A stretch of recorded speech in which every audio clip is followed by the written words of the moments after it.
Chaps, good afternoon. Jordan, you need no introduction. Everyone's going to recognise you, but for the benefit of viewers, Chef Stephen, thank you so much for joining us. EAC's in-house chef. A hero in my eyes because you've transformed my nutrition, chef. I'm going to get that out straight away. Thank you, sir. Right, there are two voices that are heard in my household every single day now. Jordan's WhatsApp notes to me that I'm playing and finding out whether I've eaten the right stuff, have to add protein, have I trained enough, have I eaten too much peanut butter? That's a more recent one. But the other voice, every evening, no exaggeration, my wife's in the kitchen while I'm still working. The kitchen is right under my office. And I hear your voice playing as she's following one of your many, many recipes that have blown us away. So thank you. You've two wee leprechauns in your house, CJ. it's become a wonderful audio track. Stephen, I want to talk to you about where your passion for healthy food comes from. Because if anyone goes and looks at your Instagram feed, and we'll make sure your links are posted up here. Oh, it's art that you produce. The colours are amazing, but it is all healthy food, right? You've got a real passion for producing healthy, nutritious food. How did it all start? Well, to be honest with you, CJ, I didn't eat a vegetable until I was about 24. I've always been a chef, but it was always, you know how kitchens are: cream, butter, chocolate, all the rich, dense foods, and I wasn't obviously looking after my health much when I was younger, so I didn't think nothing of it. My mum was a terrible cook, so I was never exposed to good to good food. I didn't think there was anything else on the table but bland bland stuff. So then there was an opportunity to get involved with a startup, a salad company. It's called Seed now, and as that as that happened, it's obviously based health focused food. I was starting to get into my training, and it aligned perfectly. And I was thinking, how can I make this stuff taste good? And then it carried over to the salads. I was like, I don't like salads. I've never ate salads. Salads aren't for me. And I'm thinking, if I can create a salad that I love, if I can create a menu of salads I love, I can guarantee you that there'll be a lot of people in the same boat as me that will be willing to try and break down them barriers of what healthy food is. Are there philosophies or principles that you follow within your cooking? I mean, you've touched on you obviously you need to make it taste great, but I've had the benefit of following some of your videos. I know you've got favoured sauces and stuff. Are there principles that you stick religiously to make sure the food is great, or is it just a passion for discovering great tasting food that drives you? So it's probably a bit of both, CJ. I would say that first and foremost is flavor, and and then it's okay. What can we do here? How can I make this as tasty as possible, as healthy as possible? In terms of philosophy, it's just colorful. It's using whole foods, minimally processed. Obviously, there's a spectrum between processed, minimally processed. So I just like to keep them to the side of as minimally processed as possible, and just take what nature's give us, and a little bit of this, a little bit of that, and let magic happen. I'm just I'm just the mixing the potion. I'm not making the Mother Nature's the artist. Jordan, this aligns really well to your philosophies that you've been educating me on around the precision nutrition. How did you guys meet? Have you always worked together? I mean, how's this brilliant relationship cultivated? Because you clearly get on like a house on fire, and the food you're serving or encouraging everyone across the executive athlete club to eat is really, really impressive. So, I mean, how did it all happen? Yep. So around lockdown, Stevie and I both were running businesses in the town that we were living in. I had a fitness business, and Stevie was part of a healthy food cafe, which he mentioned at the start, Seed. And a lot of just interest aligned. We were both into exercise, self development. We were both working on creating great businesses that served the general public of that area. And I remember just seeing Stevie had shared something, I had shared something on Instagram. He had dropped me a message, and we arranged to have a catch up and just chat about what we were doing. Very quickly got on great, found there was a lot of alignment and similarities in how we we're just living our day-to-day life, and we quickly became training partners. We trained quite regularly together throughout the whole lockdown period and have done from then as well. But really, we felt there was synergy in terms of the exercise that I was providing, and then also Stevie's huge energy for nutrition and helping people eat better, feel better through the nutrition as well. So we just began to brainstorm a few ideas. Lockdown was well underway, and we decided we could put our time to use and our expertise to use, and created a resource which we called it Food to Function. We felt that name served quite well, where it was healthy, tasty, nutritious recipes for breakfast, lunch, dinner, smoothies, salads, soups, treats, everything. We created this product, sold it, and then gave all the money that was raised to the NHS in the respiratory unit. So that was great, and then we've had so many other great experiences that we've done to date as well. I also had a retreat business that Stevie was a massive part of. He would come on the retreats and deliver his food to the attendees. And you know this now, CJ, cooking Stevie's food is an amazing experience. Being cooked for by Stevie is another notch up as well. And some of the meals he would put out to our clients on the retreats, it would just blow their mind that they could eat so well, feel so good. And like, we used to have people coming on our retreats for sometimes one day right up until a week. And they used to talk so much about how their bodies would function so much better, even in that small duration of time, with the color, the flavor, the taste, the fiber, the nutrients, and really enjoy what they were eating as well, and feel so much better for it. So we just realized that there's a massive need to educate people around nutrition, that they can still eat really tasty food, be in great shape, and actually make progress with their health, fitness, well-being, and longevity. And from then on, we've always worked on projects. We've supported each other inside a business, outside a business, and it's just been a very beneficial relationship for me and for Stevie as well. We'll get onto some of the food in a moment, because I think that's the part that's really going to blow people's minds. So I'm sure people will be watching this thinking they're going to tell me to eat carrot sticks and hummus, right? And we're going to talk to you about some far more exciting food than that, I promise. Not that carrot sticks and hummus is bad. Get that out there before we get any complaints. Jordan, I want to talk about, you talk to me a lot about protein at every meal. And one of the things that's really struck me is I don't have a desire to snack. I feel fuller longer. You tell me that's down to the protein. What's going on there? What's happening with the body? And why am I not now running to the cookie jar every half an hour? So there's definitely a few very important things happening, CJ. If we look at where your nutrition was prior to Executive Athlete for Life program, this is a common trend we see with so many of our executives. They are snacking throughout the day. They are very highly stressed. They've got lots going on, lots of stimulus. They're often relying on quite high amounts of caffeine. They're drinking very little water, and they're just picking as they go. Come the evening, it's all hell breaks loose. They sit down to a very heavy meal, sometimes followed by desserts, sometimes a starter to kick things off. And it's this vicious cycle. So when we look at protein, we want to help people set up a foundation and a system that allows them to feel consistent with their nutrition. So they're not feeling that they've got cravings, they're not feeling dips in blood sugar, and they're serving their body with food that allows them to feel great, move great, and recover as well. Protein has a very high thermogenic effect. So basically what that means is when we eat protein, our body has to work so hard to break protein down as well. So we actually burn more calories while eating protein than any other food. We then also look at the satiation effect, that it really serves the body and allowing it to feel fuller for longer. We then look at adding resistance training, and when we're breaking down our muscle, we need protein to help build our muscle back up and improve that recovery process as well. And it's if I could put a number on it, I would say 98 to 99% of general population undereat protein. It's the first thing we get our clients to focus on when they join the program, is how can we get consistent meal times with adequate protein into their day-to-day life.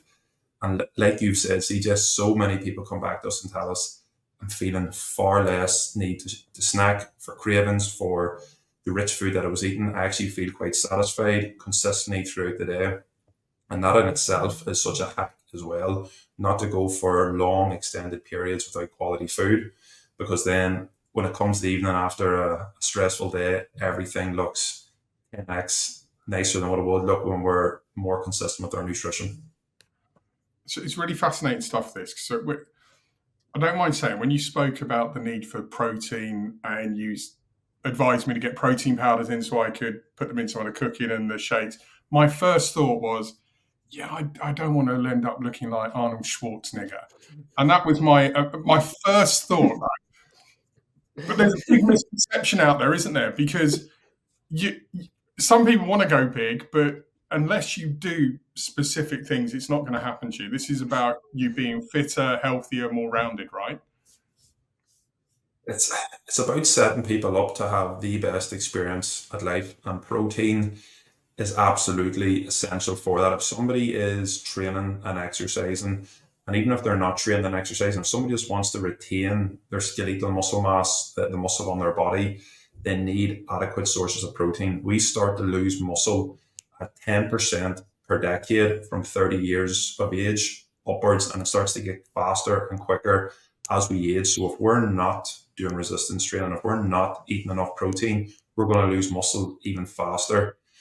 And when we can really look at protein through them 3 meals per day, it just allows our bodies to feel great, train hard, have consistent energy, and really show up the way we want to. I want to talk, Stevie, about your food now.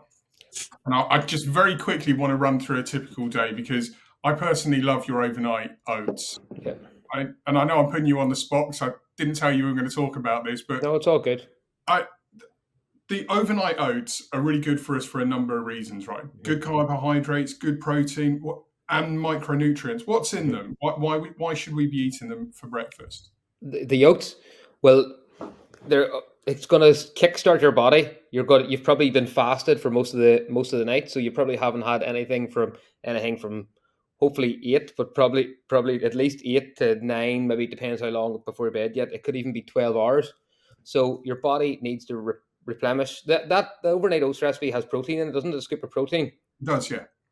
Right, so it's easy. There's no excuse. You've made up the night before. Even if you're in a rush, if you've got a train to get, you go down, you open the fridge, your oats are there. You've got your carbohydrates, you've got your protein.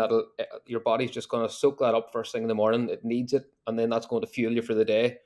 It's a bit of a myth. People thinking that they need to skip breakfast to lose weight and things. I think it's quite the opposite. I think it's important that you do get that meal and that you get the right balance of that meal, because that will set you up for the day and make you much more unlikely to go to the train station and get a bar of chocolate, get a crap pack of crisps. You're feeling satisfied from that meal, and it's got all the nutrients and macronutrients that are or micronutrients that your body will need to get started. I want to talk about evening meals for the cynics, because there will be lots of people watching this thinking, yeah, he's overstating it. He's getting carried away. He's really excited with the program. He's overstating how good the food is. I want to talk about a couple of your dishes, which I think are epic. And from speaking to other people on the Executive Athlete Club Pro, everyone thinks they're awesome. Mm-hmm. Tell the audience about your amazing Panyang curry, because this is a wonder dish in my eyes. CJ, it's just for me, it's just a curry. It's just a basic. Well, it's not basic. It's very tasty. But what we do is what I do is we use good quality ingredients. We use proper foods. We don't if you look at the recipe, I don't use light coconut milk because it doesn't taste good. It's not as good a finished product. Yes, it is full fat, and yes, it has more calories, but that serves you. That serves your body. It makes you less likely to snack. Like I say, proper, full, real ingredients, and it instead. Do you know what I'm saying? Where I'm going with that? Yeah.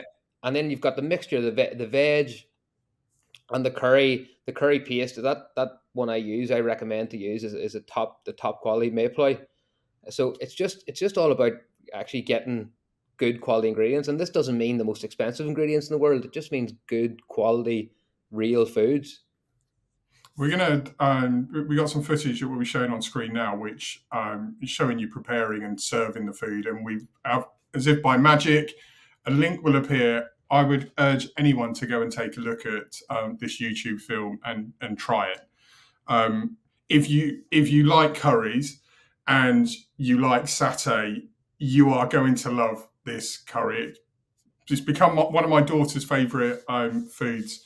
At the end, CJ, do you put the sugar and the vinegar in it at the end? Yeah, and even the garnish that you said before. So literally everything you say in it, we followed. Scallions are spring onions. That's Spring one thing onions. I learned from Yeah. your Yeah. video. I didn't know that. Well, I think Warren asked the same thing. He's like, or someone did anyway. What's scallions? Just to show we've watched it and made it several times. The honey lemon chicken dish. Yeah. When I first looked at it, I thought there's no way that can be healthy. That's got to be calorie heavy. But again, this is another nutritious meal, right? That ticks all the boxes. Yeah. Well, it's whole foods. It is, and is it calorie heavy? If we were talking, I think that one in particular is like between 700 and 750 calories, and some people are just distorted in their whole idea of calories. That is a dinner. That's an evening meal. You know, that's normal. If people see anything more than 500 calories, they shit the bed, and that is the complete wrong attitude. You're trying to fuel yourself and have energy, and yes, there's honey, yes, there's a bit of sweetness, but that is all part of a balanced diet. We can't be eating bland, like you said at the start, just chicken, rice, boiled broccoli. That's not going to be sustainable. That's not going to be long term, and that is a quick way to guarantee that you're gonna fall to your vices sooner or later. Jordan, the calorie bit's really interesting. It's something I've only learned through the work you're doing with me. I now know my resting calorie rate is 1,958. We did the VO2 test recently. We got that exact number. So if I wake up, do nothing, that's a number of calories I burn through the day. And then if I'm active on top, hitting the steps that you want me to and the activities, I can burn anywhere from another 900 calories to 2,000 calories on top of that on any given day. So when we're talking about an evening meal in the realm of 700 to 750 calories, you're still going to be in a calorie deficit if you're following the exercise and the mobility, correct? Absolutely, CJ, and this is such an important part. Day-to-day life where people has become so sedentary, everything is accessible from a mobile phone, so people are moving a lot less. One of the things that we focused on was getting you moving very consistently from the start, and you took to that. You couldn't have tucked it any better. Getting your step count in, getting your exercise sessions in, and creating more of a calorie expenditure. That then creates a bigger window of food that we can actually eat. And to confirm what Stevie said, it is about fueling your body. We do not want to be eating food that we don't see ourselves eating in a month from now, 6 months from now, 12 months from now. We want to create that system of, I really enjoy my food. I'm enjoying my training. It's giving me energy to perform in business. It's giving me energy to perform with my family. And I'm showing up to my gym sessions and my cardiovascular sessions in a great place.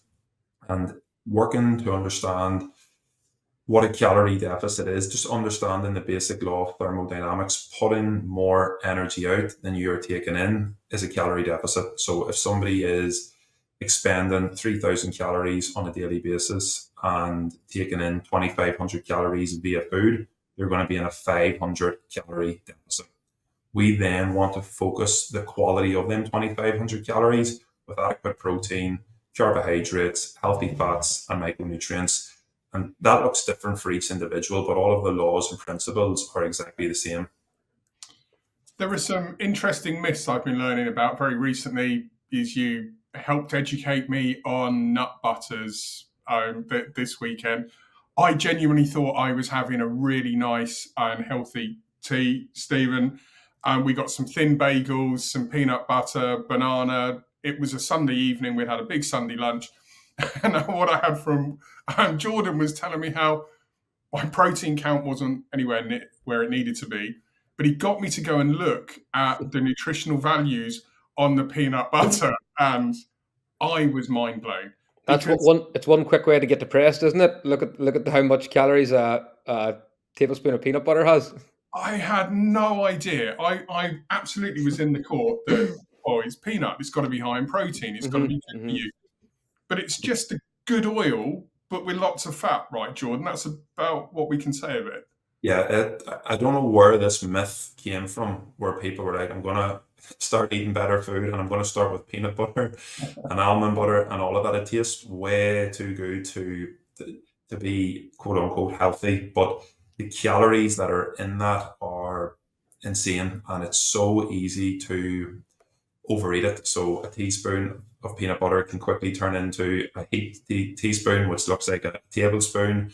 And by the time you know it, you're sitting with 300 or 400 excess calories, which quite honestly are useless to the body. They're not healthy fats. They don't add a lot of value from a nutritional perspective. The thing that they do is they taste pretty nice, but apart from that, they're not serving the body in a nutritional way.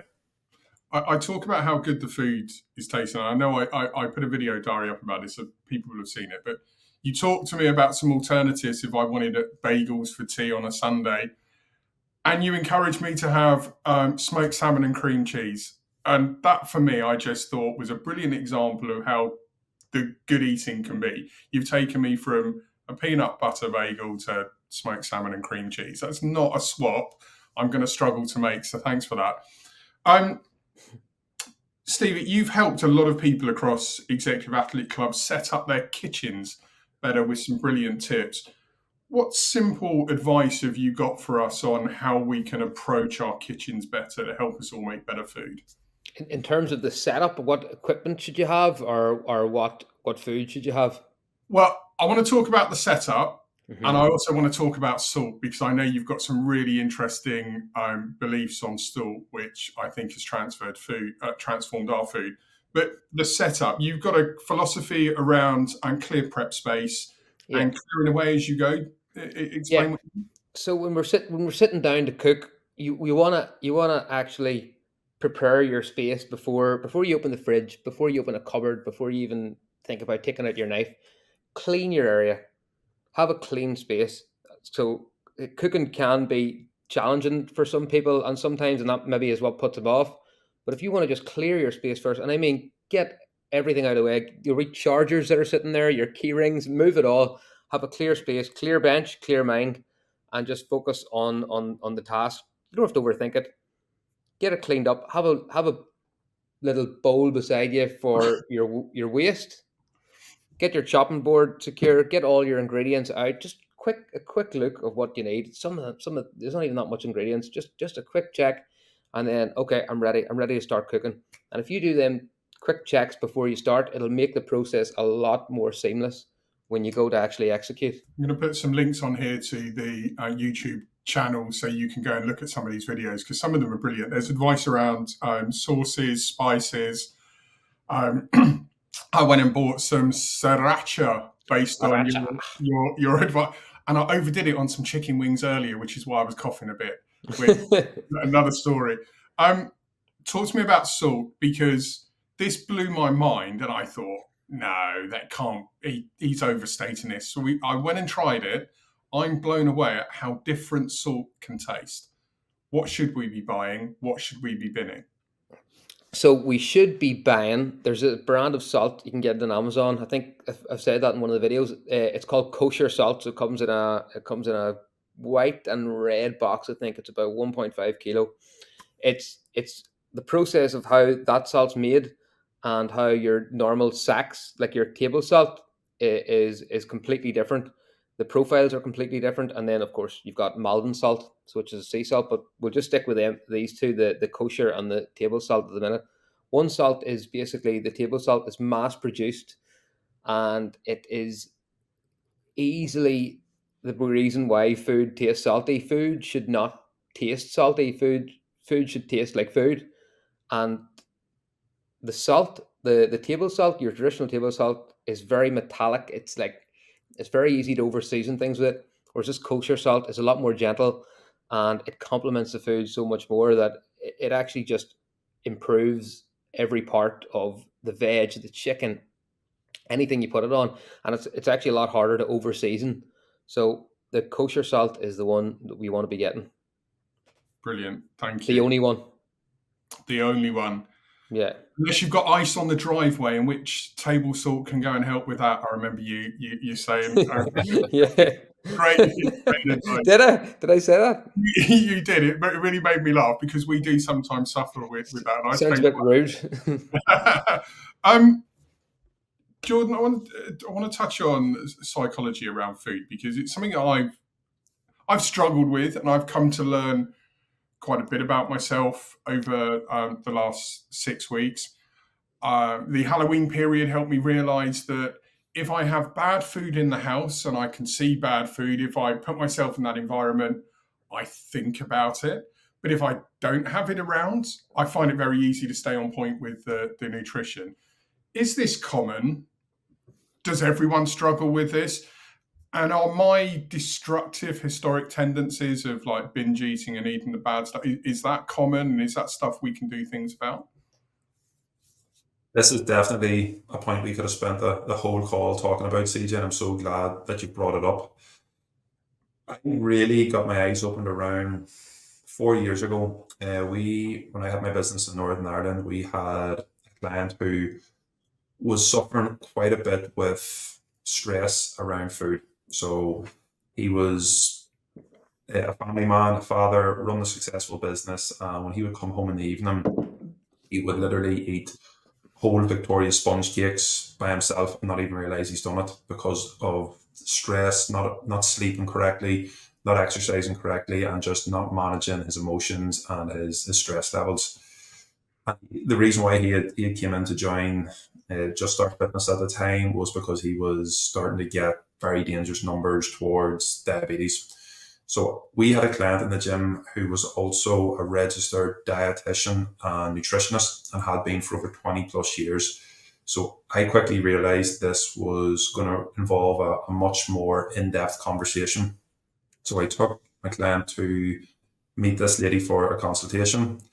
At the consultation, the information was great, and it was all the information that I actually would have shared with the client as well. And after I spoke to the lady who was the nutritionist, and I asked, that is the information I would share. What is he meant to do to going forward to really impact his nutrition? And I never forget this because she turned around and said to me, Jordan, the majority of people I actually can't help with nutrition. And I thought to myself, well, if you can't help somebody and you do this day in, day out and have done for 20 years and you're operating at this level, who can? And she told me very quickly, I refer the majority of my clients to psychologists and counselors because it's not an issue with food, it's an issue with their relationship with food, which then often is a relationship issue with themselves, with stress, with their environment, with how they've been brought up around food. And you know better than anybody, CJ, when you're in the melting pot of running the business, stress levels are high, you're supporting your team, managing clients, you're looking after your family. There's a lot of pressure involved in that. And if people don't find ways to help them alleviate that pressure, walking in the morning, getting great night's sleep, exercise, drinking water, not compromising themselves at the weekend with lots of alcohol, their decisions around nutrition are so difficult, especially when their environment isn't set up to support that as well. So with stress management, it's allowing people to understand how stress actually impacts their decisions around nutrition, but then ultimately creating a plan and a strategy that they can see themselves doing over the long term. Another quote that always stuck in my head from one of the best nutrition coaches in the world is the best fat loss strategy is a great night's sleep. Because when we sleep, we bring our hormones back into balance, which is called homeostasis. So we can wake up the next morning, make better decisions from a better place that ultimately allows us to improve our body composition, have greater energy, show up for the people that matter, exercise hard, and continue to make progress with our health, fitness, well-being, and longevity. And for me, that is the work that so many people avoid. They do 6 week detoxes, they take supplements, they take pills, they do everything apart from confronting the elephant in the room, which is their ability to have a better relationship with stress and ultimately set themselves up over the long term. So it's really interesting. I mean, a lot of what you say really speaks to me on a personal level by what I've experienced. Um, for me, when I got those bad health results off of the in-body scan at the check-in, that was absolutely the shock that I needed to finally try something, because I was that business leader who thought I need the escapism with the booze and friends at the weekend to let off steam. If I don't let off steam, I'm not going to be able to function. I had no idea that trying to run off of 7 coffees a day, yes, I was getting those little caffeine hits, but I didn't realize that it was dehydrating me, and further compounded by how bad my hydration was. And I will never forget the feeling of when I looked at that discolored heart on screen, thinking, that's probably what my heart looks like. And I've got 2 young kids. And when you said about getting rid of the coffee, coming off the booze for 8 weeks, just being on hydrated water, I was like thinking, that's never going to fix it. It blew my mind that within a week, my energy levels went up, my sleep patterns were hitting 7, 8 hours. I was out every morning, happily, like waking early and wanting to go out. I cannot believe the difference I felt between the start of the week and the end of the week. And I promise I am not just saying that because I'm on the program. It blew my mind. And that's probably been the catalyst for where I've now wanted to explore how far I can take the nutrition and the hydration, and really got sort of quite excited by it all. Stevie, I'm going to ask you for one more bit of advice. One of my favourite meals, I used to love a ribeye steak layered with blue cheese sauce, the fries on the side. I went to a steak restaurant recently with Jordan. He wouldn't let me have a ribeye steak because of the fat through it. I'm still carrying a bit too much fat before I can indulge on that. But help me fix my steak craving. What can I have? What can I serve with it? Give me a steak meal that I can enjoy. CJ, well, I know you might like this answer, but I don't think Jordan will. I would be saying have the ribeye, but the caveat is be smart. Do you need the potato? Do you need the blue cheese? Look at the day. Look, you plan your day around the steak. Right. What can you strip back in the build up? What can you strip back tomorrow? Get money in the bank and go out and enjoy your steak. That would be my advice. What Jordan might ask you to do is go and have a fillet steak, but I'm not. I'm not for fillet steaks. I like a ribeye as well, sir.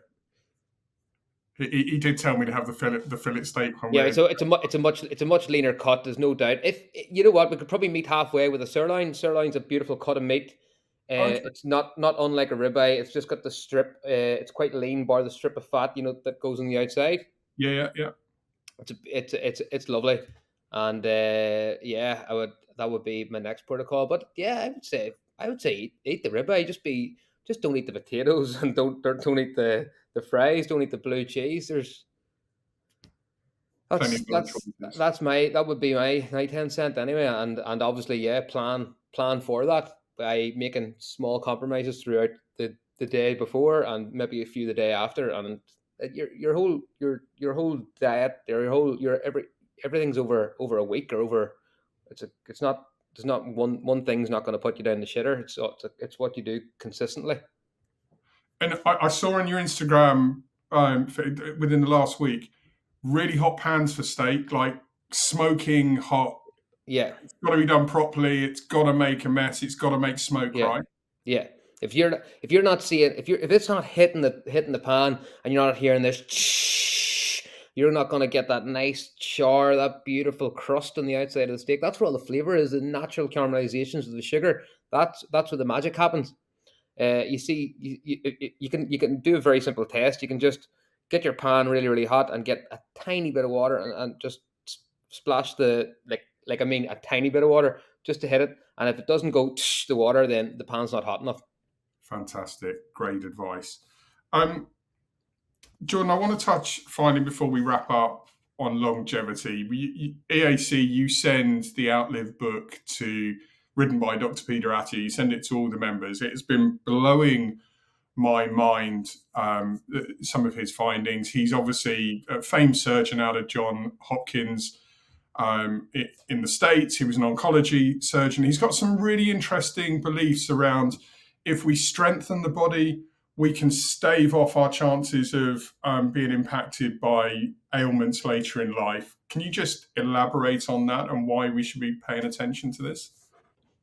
Great point, CJ. And just to follow Stevie's point as well, regarding the steak, it's such an interesting conversation because there's definitely arguments for both. And one of the points that I feel is really relevant to mention to everybody watching, when somebody has great levels of health, fitness, and well-being, it's so much easier to enjoy the ribeye with some chips, with the blue cheese if you want, and then get back to normal the next meal.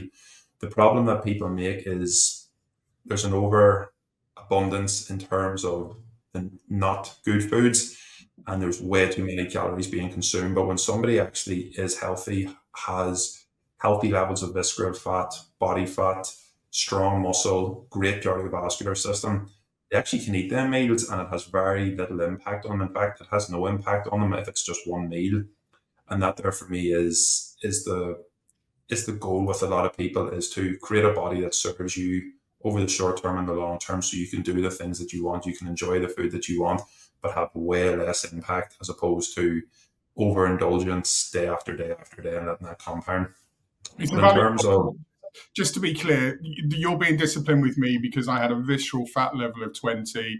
We've got it down to 16, but it's critically important I get it down below 10 for various health reasons. So I know you're not being a martyr when you say that, and there are very smart health reasons why I've got to be sensible. It's a good point. Yeah, definitely. And in terms of Outlive, if there's one book I recommend anybody watching this goes and buys, it's Outlive. There's a reason we send it to all of our clients after week 4 of the program. Is Dr. Peter Attia does an incredible job of communicating the impact and the role of exercise first and foremost on helping people live longer and better lives, and staving off the 4 horsemen that he references in the book. I definitely recommend reading the book. I don't want to ruin it for anybody, but I would get it in your Christmas wish list. Read that book, and if you cannot start making changes with your health, fitness, and well-being, really ask yourself some questions why. And it's the same as anything worth having in life. There is an upfront amount of work that is required. It's not a massive amount of work, but you can get so many benefits from just getting the basics in place: strong heart and lungs, strong muscles and bones, pain-free body, and doing the reps consistently week after week, month after month can give you an incredible quality of life and quantity as well. It's been really insightful, and I'm so thankful of you both doing this. I know this episode is going to go over really well. The only other thing that I would add, I've been really fortunate with the support that I've got within my environment here. My wife has been amazing in poring over all of the literature that you've both sent over and playing around with the recipes. During the week, Hayley does the cooking. I take over at the weekend because I'm obviously running the business and stuff.